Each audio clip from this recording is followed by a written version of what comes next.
ಇಬ್ರಿಯರ ಪತ್ರಕ್ಕೆ 5ನೇ ಅಧ್ಯಾಯ 7ನೇ ವಚನ ಮತ್ತೊಂದು ಸರಿ ಕಂಪ್ಲೀಟ್ ಆಗಿ ನಾವೆಲ್ಲರೂ ಓದೋಣ.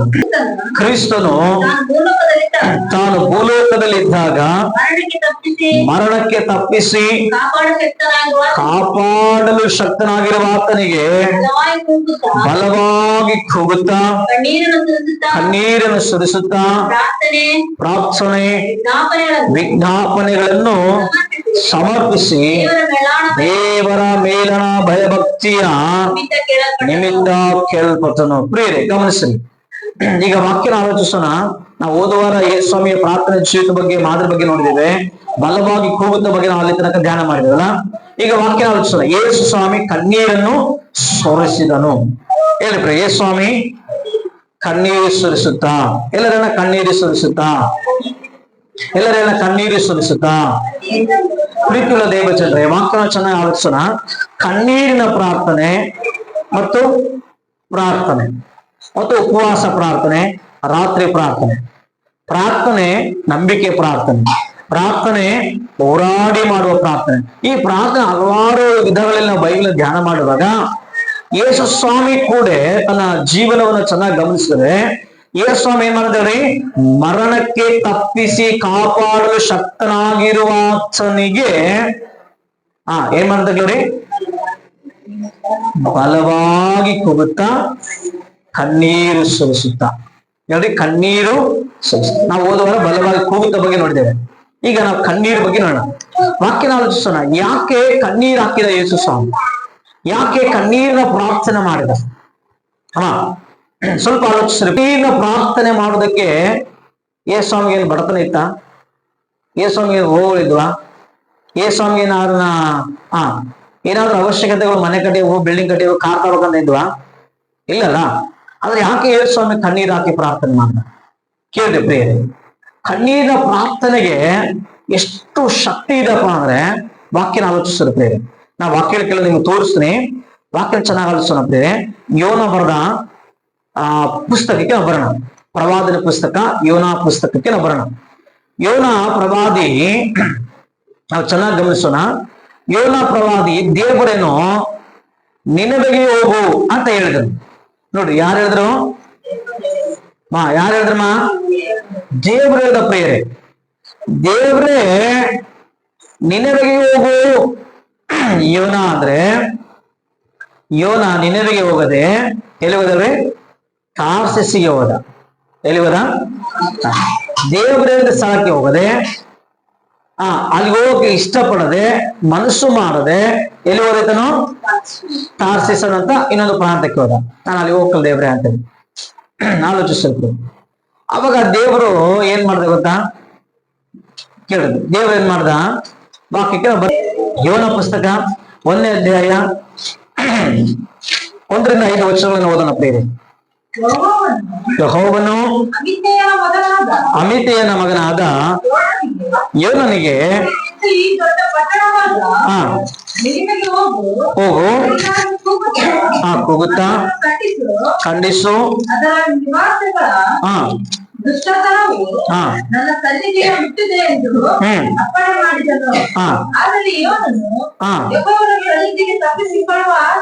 ತಪ್ಪಿಸಿಕೊಳ್ಳುವ ಹಾಗೆ ತಾರ್ಸಿಸಿಗೆ ಓಡಿ ಹೋಗ್ಬೇಕೆಂದೇಳಿ ಹೊರಟು ಒಬ್ಬಕ್ಕೆ ಹೇಳಿದ್ರು.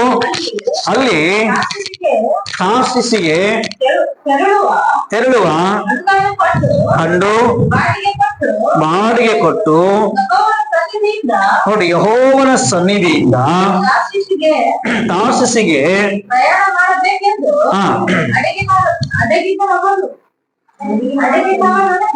ಹಡಗಿನವರೊಡನೆ ಅದನ್ನು ಹತ್ತಿದನು. ಬಳಿಕ ಯೆಹೋವನು ಬಿರುಗಾಳಿಯನ್ನು ಸಮುದ್ರದ ಮೇಲೆ ಬಲವಾಗಿ ಬೀಸಲು ಸಮುದ್ರದಲ್ಲಿ ದೊಡ್ಡ ತುಫಾನು ಎದ್ದು ಹಡಗು ಹೊಡೆದು ಹೋಗುವ ಹಾಗಾಯಿತು.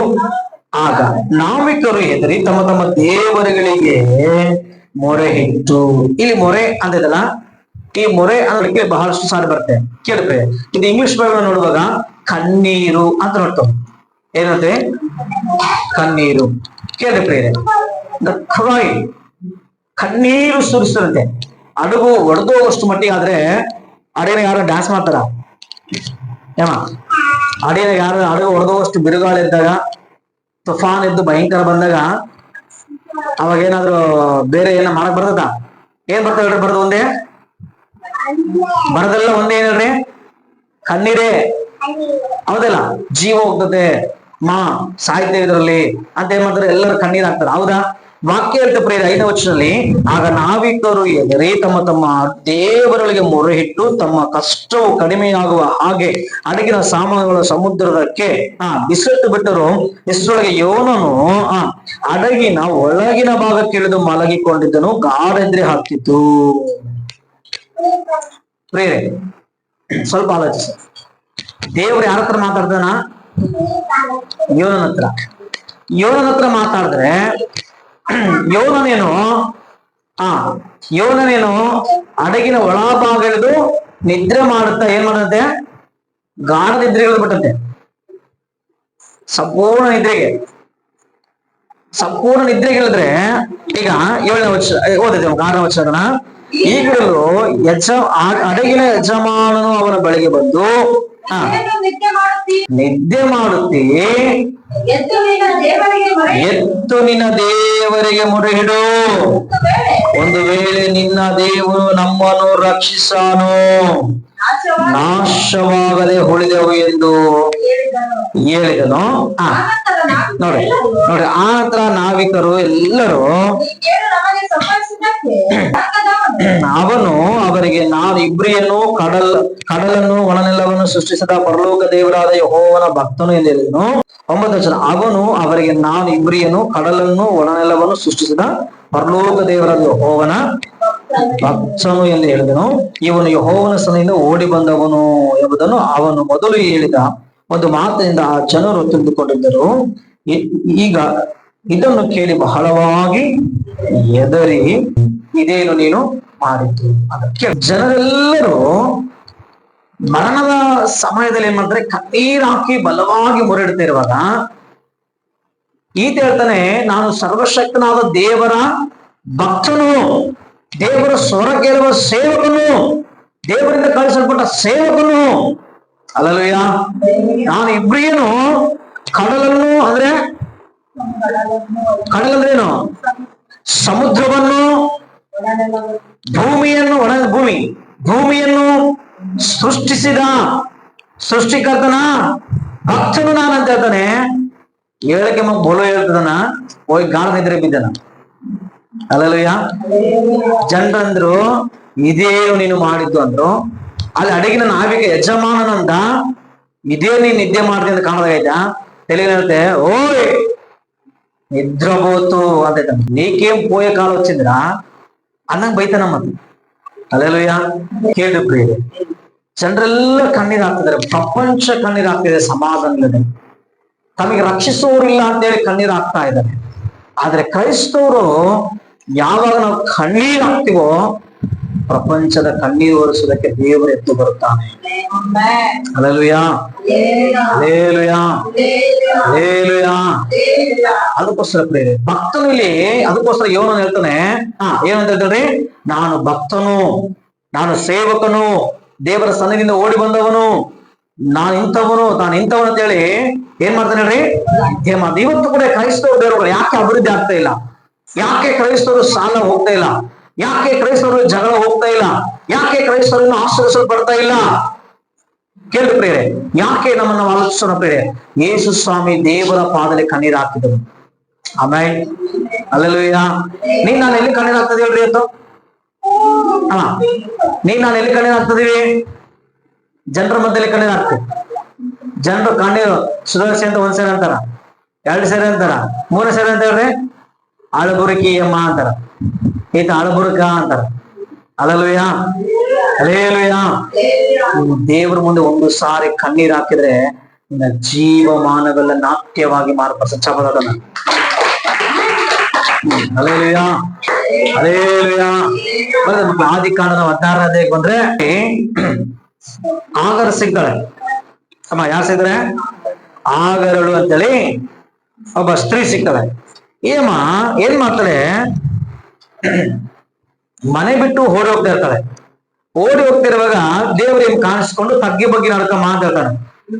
ಏಮ ಆ ಮನೆ ಬಿಟ್ಟು ಓಡಬೇಡ, ಈ ಮನೆಯಿಂದಲೇ ನೀ ಆಶೀರ್ವಾದ ಬರೋದು, ಈ ಮನೆಯನ್ನ ಬಿಟ್ಟು ಹೋಗ್ಬಾರ್ದು ನೀನು, ಇಲ್ಲಿಂದ ನೀ ಆಶೀರ್ವಾದ ಬರೋದು. ನೀನೇನ್ ಮಾಡ್ಬೇಕು ಹೇಳು? ಆ ತಗ್ಗಿ ಬಗ್ಗೆ ನಡ್ಕೋ, ಇಲ್ಲಿಂದ ನೀನು ಬರೋದಿಲ್ಲ ಅಂತೇಳಿ ದೇವ್ರು ಕಳ್ಸಿಕೊಟ್ರೆ ಆ ಮನೆಗೆ ಹೋಗಿ ಮತ್ತೆ ಚೆನ್ನಾಗಿ ಭಕ್ತಿ ಕಲ್ತ್ಕೊಂಡೆಲ್ಲ ಬಂದ್ಮೇಲೆ ವಾಕ್ಯ ಹೇಳ್ತಾ ಪ್ರೇರೆ 21ನೇ ಅಧ್ಯಾಯ ಕೇಳಿ. 21ನೇ ಅಧ್ಯಾಯಕ್ಕೆ ಬರೋಣ. ಆದಿಕಾಂಡ 21ನೇ ಅಧ್ಯಾಯದಲ್ಲಿ ಬಂದ್ರೆ 21ನೇ ಅಧ್ಯಾಯ 17ನೇ ವಚನ 15ನೇ ವಚನ ನೋಡ್ಬಿಡ್ರಿ.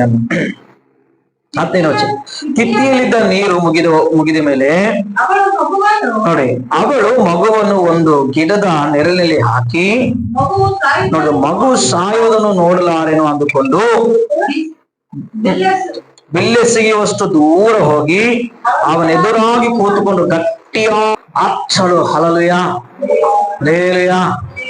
ಅತ್ತು ಏನ್ ಮಾಡುದು, ಆ ಹುಡುಗನ ಮೊರೆಯು ದೇವರಿಗೆ ಕೇಳಿಸಿತು.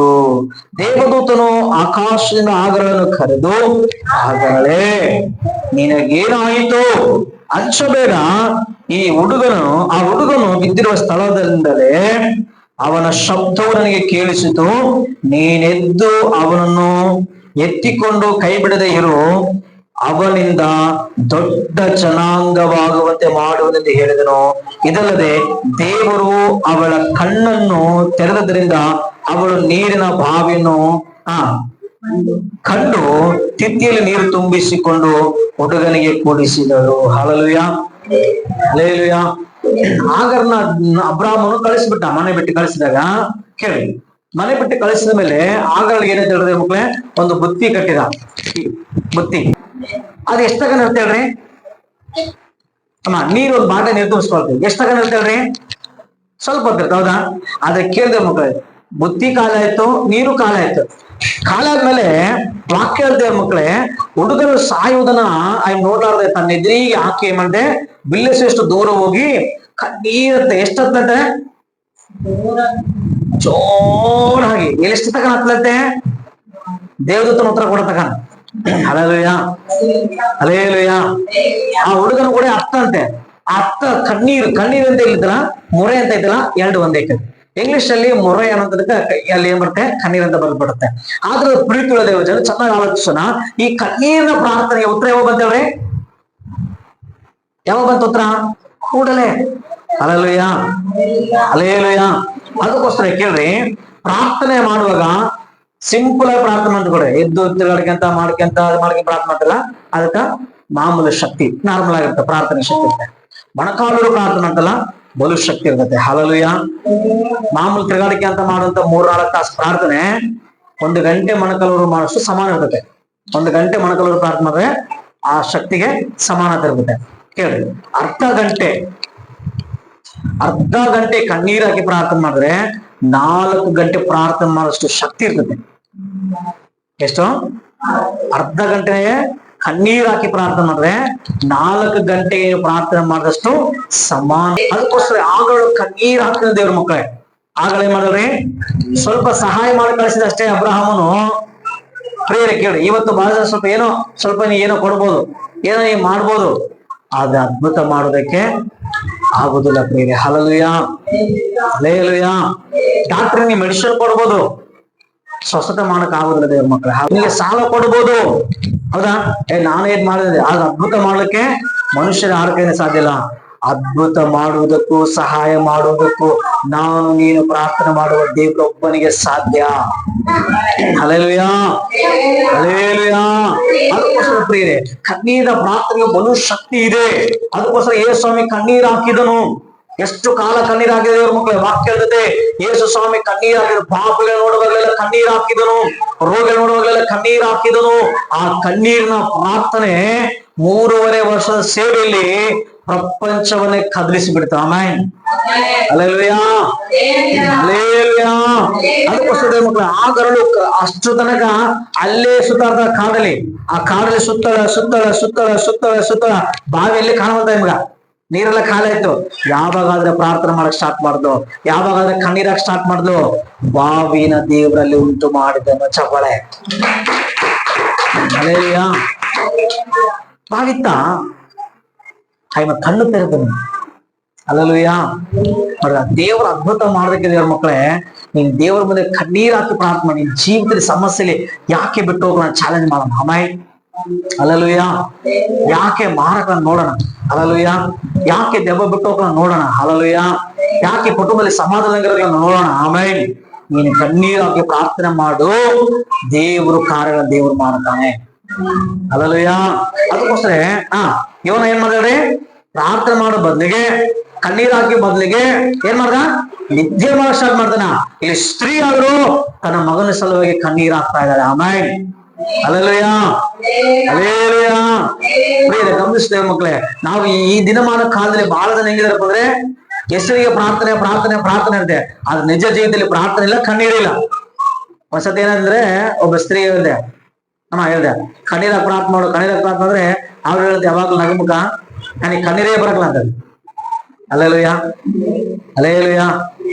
ಪ್ರಾರ್ಥನೆ ಕಲ್ತಿಗ ಒಳ್ಳೇದಲ್ಲ, ಪ್ರಾರ್ಥನೆ ಮಾಡಷ್ಟೇ ಅಂತ ಪ್ರಾರ್ಥನೆ ಅಂತ ಹೇಳ್ಬೇಕು, ಹೌದಿಲ್ಲ?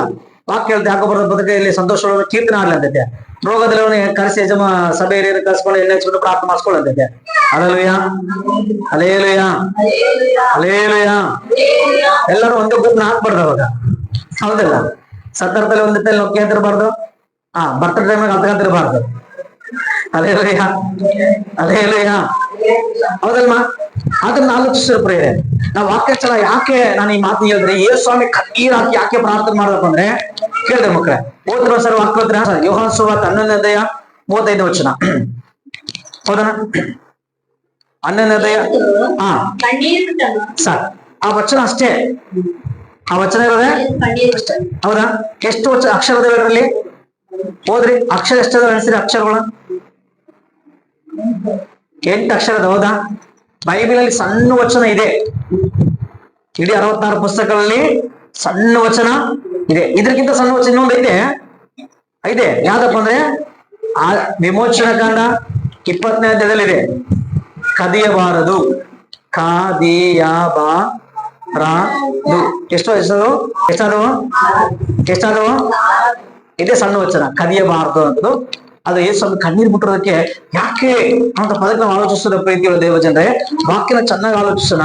ಯೇಸು ಸ್ವಾಮಿ ಯಾಕೆ ಕಣ್ಣೀರ್ ಹಾಕಿದನು? ಅಲ್ಲೇಲುಯ್ಯ, ಅಲ್ಲೇಲುಯ್ಯ. ಇವತ್ತು ನಶಿಸಿ ಹೋಗ್ತಾರೋ ಎಷ್ಟೋ ಜನ ಇದ್ದಾರೆ ಮಕ್ಕಳೇ. ಪ್ರಪಂಚನ ಸ್ವಲ್ಪ ಚೆನ್ನಾಗಿ ಕಣ್ಣೆತ್ತಿ ನೋಡ್ರಿ, ಪ್ರಪಂಚನ ಸ್ವಲ್ಪ ಕಣ್ಣೆತ್ತಿ ನೋಡಿದ್ದೇವೆ ಮಕ್ಕಳೇ. ಬರೀ ಯಾವಾಗ್ಲೂ ತಿಂದು ಕುಡಿಯೋದು, ಊಟ ಮಾಡೋದು, ಊಟ ಮಾಡೋದು, ಮಲಿಕೆದು, ಮನೆ ಬೆಡ್, ಬರೀ ಯಾವಾಗ್ಲೂ ಸೆಂಟು, ಬರೀ ಇದಕ್ಕೆಲ್ಲದ ಮಗ. ಒಂದು ಸಾರಿ ಪ್ರಪಂಚ ನೋಡ್ರಿ, ಪ್ರಪಂಚ ಎಲ್ಲಿ ಹೋಗ್ತದೆ ಗೊತ್ತಾ? ಎಷ್ಟು ಜನ ಸಾಯ್ತಿದ್ದಾರೆ ಗೊತ್ತಾ? ಎಷ್ಟು ಜನ ನರಕಕ್ಕೆ ಹೋಗೋರು ಗೊತ್ತಾ? ಎಷ್ಟು ಜನ ರೋಗದಲ್ಲಿ ನರಳಾಡ್ತಿದ್ದಾರೆ ಗೊತ್ತಾ? ಎಷ್ಟು ಜನ ಸಾಗರು ಉದ್ಧಾರ್ತಾರೆ ಗೊತ್ತಾ? ಎಷ್ಟು ಜನ ದೇವರ ಮಕ್ಕಳ ಪಾಪದಲ್ಲಿ ಸಾಯ್ತಿದ್ದಾರೆ ಗೊತ್ತಾ? ಎಷ್ಟು ಜನ ಡ್ರಗ್ಸ್ ಉದ್ಧಾರ್ತಾರೆ ಗೊತ್ತಾ? ಎಷ್ಟು ಜನ ಆಕ್ಸಿಡೆಂಟ್ ಸಾಯ್ತಿದ್ದಾರೆ ಗೊತ್ತಾ? ಎಷ್ಟು ಜನ ಮಳೆಗೆ ಸಾಯ್ತಿದ್ದಾರೆ ಗೊತ್ತಾ? ಇದೊಂದು ಸಾರಿ ಆಲೋಚಿಸು ಪ್ರಿಯರೇ. ದೇವರ ವಿಷಯ ಲೆಕ್ಕ ಕೇಳ್ತಾನೆ. ಆಮೇಲೆ ಅಲ್ಲಲ್ವಯ್ಯ, ಅಲ್ಲೇಲುಯ್ಯ. ಅದಕ್ಕೆ ಸ್ವಾಮಿ ಶಿಲ್ಬೆ ಹೊತ್ಕೊಂಡು ಹೋಗ್ತಾ ಇರುವಾಗ ಸಮರ್ಯ ಸ್ತ್ರೀಯರು ಬಂದು ಹತ್ರು.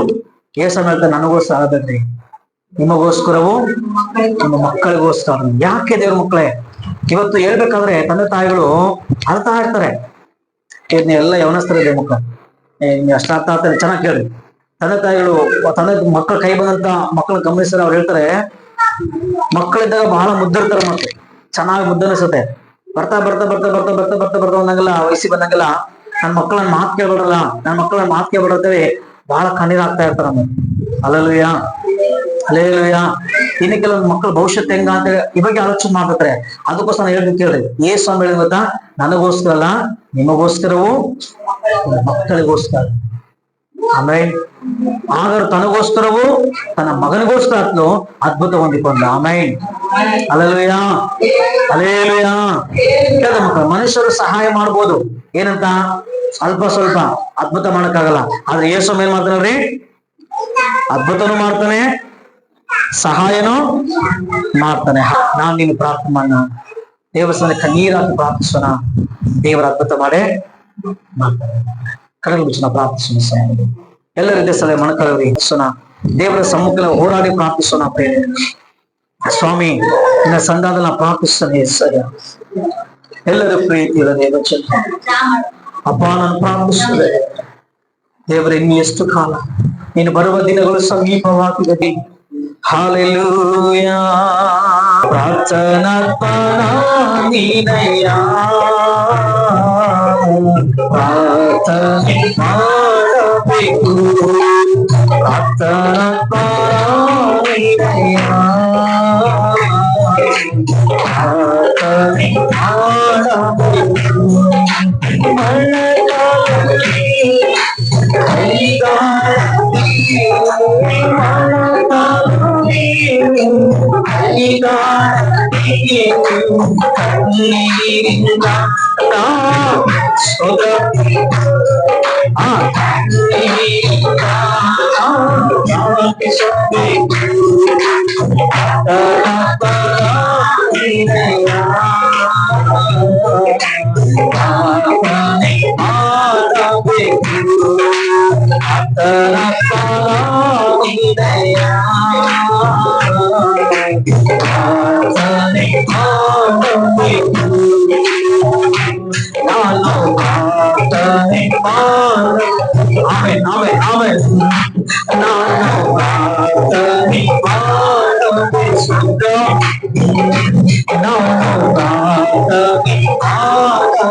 ಯಾಂತ ದಿನಗಳಲ್ಲಿ ದೇವರು ಮೆಚ್ಚುವಂತ ಜನರು, ದೇವರು ಇಷ್ಟಪಡುವಂತ ಜನರು, ದೇವರು ಹುಡುಕುತ್ತಿರುವ ಜನರು ನೀನು ಆಗ್ಬೇಕಾಗಿದೆ. ಬೇರೆ ಭಕ್ತರನ್ನು ನೋಡಿದ್ದೇವೆ, ಆಗರಳು ಕಣ್ಣೀರು ಹಾಕಿದಳು, ಅದ್ಭುತ ಸಹಾಯ ಹೊಂದಿಕೊಂಡು. ಅನ್ನಳು ಕಣ್ಣೀರು ಹಾಕಿದಳು, ಪ್ರತಿಫಲ ಹೊಂದಿಕೊಂಡಳು. ಮರಿಯಳು ಮಾತಳು ಯೇಸು ಸ್ವಾಮಿ ಕಣ್ಣೀರು ಹಾಕಿದರು. ಲಾಜರನ ಸತ್ತು 4 ದಿನವಾಗಿ ನಾಟ ಹುಟ್ಟದ ವ್ಯಕ್ತಿಯನ್ನ ದೇವರು ಎಬ್ಬಿಸಿದನು. ಅವರನ್ನು ಕಣ್ಣೀರು ಹಾಕಿದನು. ಆ ಕಣ್ಣೀರಿನ ಪ್ರಾರ್ಥನೆಗೆ ಯಹೂದ್ಯರು ಲಕ್ಷ ಜನರು, ಇಸ್ರಾಯೇಲರು ರಕ್ಷಿಸಲ್ಪಟ್ಟರು. ಇವತ್ತು ಎಷ್ಟೋ ದ್ವೀಪಗಳಲ್ಲಿ ಆತನು 3 ಸಾರಿ ಸುವಾರ್ತೆ ಹೋದಾಗ ಅನೇಕ ನೂರಾರು ಸಾವಿರಾರು ಸಭೆಗಳನ್ನ ಸ್ಥಾಪಿಸಿ ಅನೇಕ ಜನರ ರಕ್ಷಣೆ ಹೊಂದಿ ಅನೇಕ ನೂರಾರು ಸಾವಿರಾರು ಜನರ ಸೇವಕರುಗಳನ್ನ ಮಾಡಿದನು. ಪ್ರಿಯರೇ, ಇವತ್ತು ನಾನು ನೀನು ದೇವರ ಸಮ್ಮುಖದಲ್ಲಿ ಪ್ರಾರ್ಥಿಸುವುದಾದ್ರೆ, ನಾನು ನೀನು ದೇವರ ಸನ್ನಿಧಾನದಲ್ಲಿ ಹೋರಾಡುವುದಾದ್ರೆ, ನಾನು ನೀನು ಕಣ್ಣೀರು ಹಾಕುದಾದ್ರೆ, ನಶಿಸೋದ್ರ ಒಂದೊಂದು ಆತ್ಮಗಳನ್ನ ದೇವರು ರಕ್ಷಿಸಬೇಕೆ ಆತನ ಶಕ್ತನಾಗಿದ್ದಾನೆ. ಆತನ ಪ್ರತಿಯೊಬ್ಬರನ್ನ ಕಾಪಾಡಲು ಶಕ್ತನಾಗಿದ್ದಾನೆ. ಆತನ ಬಿಡುಗಡೆ ಕೊಡಲು ಶಕ್ತನಾಗಿದ್ದಾನೆ. ಆತನ ಸ್ವಸ್ಥ ಮಾಡಲು ಶಕ್ತನಾಗಿದ್ದಾನೆ. ಆತನ ಬದುಕಿಸಲು ಶಕ್ತನಾಗಿದ್ದಾನೆ. ಸಹಾಯ ಮಾಡಲು ಶಕ್ತನಾಗಿದ್ದಾನೆ. ನಿನ್ನ ಮೇಲೆ ಕೆತ್ತಲು ಶಕ್ತನಾಗಿದ್ದಾನೆ. ಬೇರೆ ನಾನು ಈ ದೇವರ ಸನ್ನಿಧಿಯಲ್ಲಿ ಪೂರ್ಣ ಬೇರೆ ಪ್ರಾರ್ಥಿಸೋಣ. ಪ್ರೇರೆ ಪ್ರಾರ್ಥಿಸೋಣ. ಹಾಲೆಲೂಯಾ. ಪ್ರಾರ್ಥನೆಗಳೆಲ್ಲ ಕೇಳುವವನೇ, ಪ್ರಾರ್ಥನೆ ಉತ್ತರ ಕೊಡುವವನೇ, ಇವಾಗ ಮುಂದೆ ಬರುತ್ತೇವೆ ಸ್ವಾಮಿ. ನಮ್ಮ ಜನರು ಶಿಷ್ಯರ ಜನ ನೋಡಿ ನಾವು ಕಣ್ಣೀರು ಹಾಕ್ತೇವೆ. ಬಡತನವನ್ನು ನೋಡಿ ಕಣ್ಣೀರು ಹಾಕಿ ಪ್ರಾರ್ಥಿಸ್ತೇವೆ. ರೋಗಗಳನ್ನು ನೋಡಿ ಕಣ್ಣೀರು ಹಾಕಿ ಪ್ರಾರ್ಥಿಸ್ತೇವೆ. ದೇವ, ಎಷ್ಟೋ ಜನ ದೇವರೇ ತಿಳಿಯದೆ ಬರಲಿ ದೇವರ ಶಿಷ್ಯರ ಜನರಾಗಿ ಕಣ್ಣೀರು ಹಾಕುತ್ತೇವೆ. ರಕ್ಷ ದೇವ, ಕಣ್ಣೀರಿಗೆ ಉತ್ತರ ಕೊಡುವವನೇ, ಇವತ್ತು ದೇವರಿನ ಕಣ್ಣೀರ ಬಗ್ಗೆ ಮಾತಾಡ ಕಣ್ಣೀರು ಸುರಿಸುತ್ತಾ ಇದ್ದಾರೆ. ಇವತ್ತು ಕೂಡ ನಶಿಸುವ ಜನರು ಕಣ್ಣೀರು ಸುರಿಸುವುದನ್ನು ನೋಡಿದ್ದೇವೆ.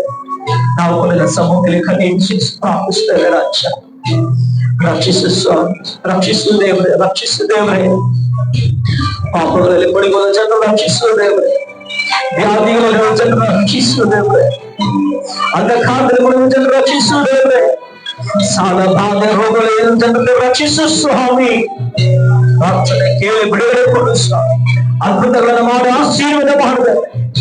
ಪ್ರಾರ್ಥನೆ ಕೇಳಿದೆವು, ಪ್ರಾರ್ಥನೆ ಕೇಳಬೇಕಾಗಿ ಸ್ತೋತ್ರ, ಅದ್ಭುತ ಮಾಡಬೇಕಾಗಿ ಸ್ತೋತ್ರ. ಯೇಸುವಿನ ನಾಮದಲ್ಲಿಯೇ ಈ ಪ್ರಾರ್ಥನೆಯನ್ನು ಸಮರ್ಪಿಸಿ ಕೇಳುತ್ತೇವೆ. ಪ್ರೀತಿಯ ಪರಲೋಕ ತಂದೆಯೇ, ಎಲ್ಲರೂ ಸೇರಿದ ಆಮೇಲೆ ಆಮೇಲೆ.